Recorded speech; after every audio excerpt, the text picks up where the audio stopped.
它这个空调的话呢是，电脑板坏了，这个是它原来的电脑板啊坏的，这个是新的电脑板，好的，现在开始安装啊。这3个传感器我们插起来啊，把保护插起来。好，这个插好以后，这个是环境温度传感器，把它插好，白色插白色，那么剩下就是一条黑色。温度传感器的话已经插好了，下一步的话我们插这个四动阀。这个是四动阀，这个四动阀插口，现在把它插起来哈，看好插啊，听见咔嚓响一下，到位了 ，OK。这个是电脑板压缩机的线，那么呢，我们找一下我们这个压缩机的这个线和这个插口插起来，对准方向，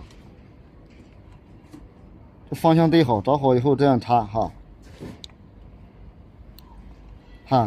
感觉到位了，会咔嚓响一下就 OK 了。外风机了，这个是外风机的线哈。外风机线我们板子这里在哪里呢？在这里在这里。准备好这个正面的话，对它的正面插。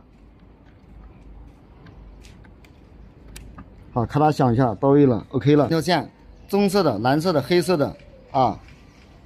我们对准这个接线单子这里，棕色的话呢，就是一个 L 线，火线来的。这个线已经插好了哈，再插第2条蓝色的，蓝色的插好了哈，再插第3条黑色的，也插好了哈。安装接地线，现在这个板子的话已经安装好了，不要固定，我们去下面试好机以后再上来固定。吹出来的风热乎乎的，压缩机的声音大家应该也能听到，大小管的话微微泄漏。都是冰凉的，很 OK 的啊。这个机子的话，电脑板更换的话就算成功了啊 ，OK 了。